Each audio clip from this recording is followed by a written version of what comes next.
어떤 사람을 만나 행복한 연애를 할까? 가벼운 연애가 아닌 깊은 사랑을 하고 싶어. 지금 만나는 이 사람과 오래 가고 싶은데 어떻게 해야 될까? 연애에 대해서 떠올릴 때 다들 이런 생각 해본 적 있죠? 오늘 그 의문들에 대한 답을 드릴게요. 쉽게 끝나는 연애와 오래가는 사랑의 결정적인 두 가지 차이가 존재하고요. 오랫동안 만나면서도 행복한 연애를 계속해서 하고 있는 사람들만의 비밀이 존재하거든요. 이 비밀들은 현대 심리학적인 연구를 바탕으로 하였기 때문에 보다 믿을만 하실 겁니다.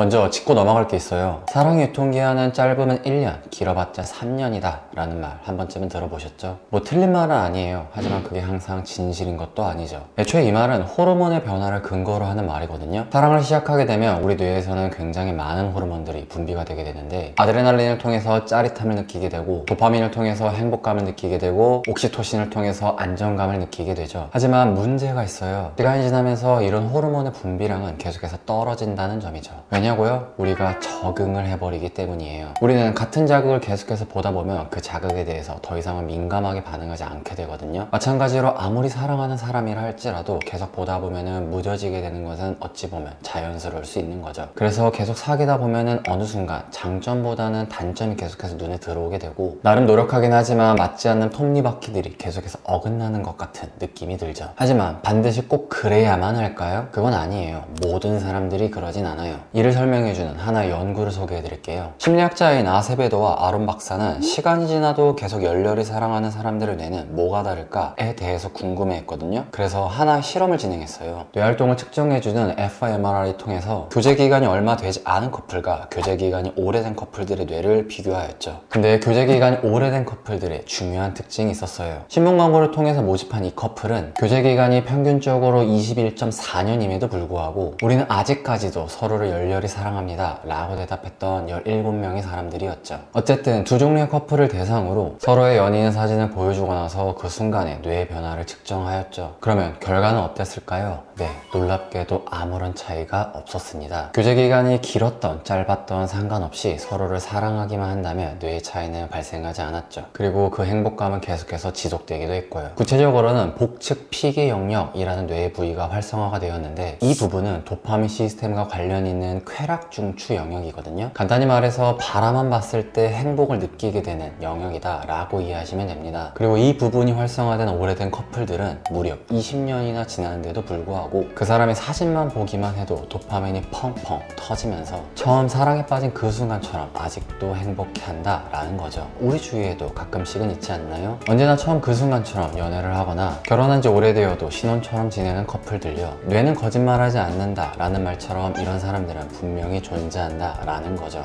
심지어 이들은 세로토닌 시스템은 더 높았기 때문에 사랑에 대한 안정감은 더욱더 높았다고 합니다. 종합하면 볼 때마다 계속 행복하면서도 안정감까지 느낀다니 들어만 봐도 굉장히 행복해 보이지 않나요? 그럼 여기서 중요한 거, 이들이 가지고 있는 특징은 무엇이었을까요? 이런 커플들만이 가지고 있는 비밀이 있을 거 아니에요? 네, 당연히 이에 대해서 밝혀낸 심리학 연구들이 있어요. 정말 여러 가지가 있지만 이번에 가져온 건 총 2가지인데요. 이 비밀에 대해서 바로 말씀드릴게요. 첫 번째로 특별하다는 착각입니다. 뉴욕 주립대의 산드라 머레이 교수는 싸우더라도 잘 지내는 커플들은 대체 어떤 점이 다를까에 대해서 궁금해했어요. 그래서 하나의 실험을 진행했죠. 참가자로 173쌍의 커플을 모집한 다음에 21일 동안 서로 있었던 일에 대해서 일기를 쓰게 했어요. 그동안 좋았던 일, 싸웠던 일, 아니면 특별했던 일, 이런 것들을 자유롭게 적게 했죠. 그리고 그 내용에 대해서 분석을 하였고, 머레이 교수는 하나의 결론을 도출하게 되었어요. 어떤 커플들은 갈등이 생겼을 때도 서로 잘 해결하고 더 다가가려고 노력을 하였고, 그렇게 하는 커플들의 비밀은 바로 상대가 나를 특별하게 생각한다는 확신이었죠. 이 말만 들으면 이해하기가 조금 어려우시죠? 풀어서 말씀드릴게요. 머레이 교수는 일기 내용을 토대로 두 집단으로 나누었거든요. 하나는 내 연인이 자신을 존중하고 특별하게 생각한다는 커플과, 하나는 내 연인이 자신을 존중하지도 않고 특별하게 여기지 않는다 라고 생각하는 커플이었죠. 그리고 이 두 종류의 커플이 3가지의 갈등 상황에서 어떻게 대처하는지를 살펴봤어요. 구체적으로는 1. 전날에 싸웠을 때, 2. 전날에 기분이 나빠 보였을 때, 3. 전날에 짜증을 냈을 때, 이렇게 3가지였죠. 그리고 이때 상대가 자신을 특별한 사람이라고 생각하지 않는 사람들은 갈등이 발생했을 때 그 다음날의 회피 반응을 더 보였다고 해요. 싸운 뒤에 차갑게 대하면서 그 사람과 좀 더 멀어지려고 했다라는 거죠. 하지만 상대가 자신을 특별한 사람이다 라고 생각하는 사람들은 갈등이 발생한 뒤에 오히려 더 접근 반응을 보였다고 해요. 싸운 뒤에도 따뜻하게 대하면서 오히려 더 다가가려고 했다는 거죠. 좀 신기하죠? 싸운 뒤에 오히려 더 다가가려고 했다라는 사실이요. 예를 들어 내 연인이 하루 종일 연락도 안 받고 잠수를 타도 누구는 내 연락을 안 받아? 그럼 나도 연락 안 해 라고 생각하는 반면에 누구는 내 연락을 안 받아? 무슨 일이 있는 것 같은데 걱정되니까 가봐야겠다 라고 생각했다는 거죠. 그리고 이런 차이를 가르는 것이 바로 상대가 나를 특별하게 생각하는지에 대한 생각이라는 거였고요. 여기서 포인트는 상대의 생각이 아닌 나의 생각이에요. 상대가 나를 특별하게 여기는 것이 아닌 상대가 나를 특별하게 여긴다고 생각하는 것 이었다는 거죠. 이건 어떻게 보면 착각이라고 할 수 있잖아요. 그 사람이 나를 이렇게 생각할 거다 라고 생각하는 거니까요. 하지만 자신을 특별한 존재라고 여긴다 라는 착각이 나를 그렇게 생각할 리 없다 라는 믿음이 바로 연인끼리 갈등을 헤쳐나갈 수 있고 오랫동안 사랑할 수 있는 비밀이었다는 거죠. 조금 와닿게 말씀드려 볼까요? 요새 회피형에 대해서 말이 많죠. 모르는 분들을 위해서 간단히 설명드리면 사랑의 애착 유형은 총 3가지 종류가 있는데 안정형,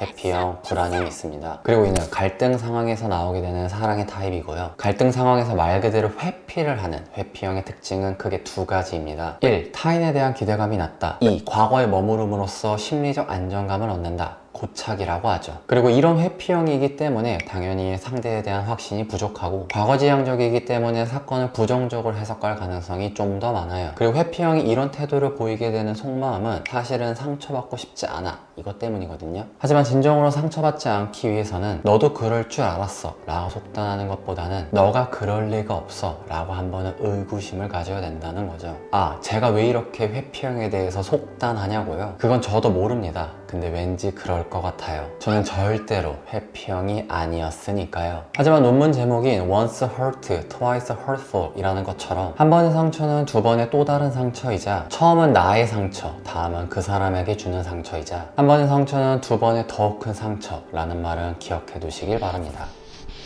여기까지 얘기를 들으시면 이런 생각을 할 수 있어요. 믿는 게 중요한 건 알겠는데 그럼 어떻게 서로에 대한 확신을 줄 수 있냐? 라는 거죠. 맞아요. 그 사람을 믿을 만한 확신의 근거가 있어야죠. 그렇다면 어떤 행동들이 그런 행동에 확신을 주게 될까요? 그리고 이 행동들의 확신을 주는 것은 바로 특별한 활동인데요. 오래가는 커플들은 시간이 지나도 서로를 확신하게 해주는 특별한 활동이 있고 이것이 바로 2번째 비밀이죠.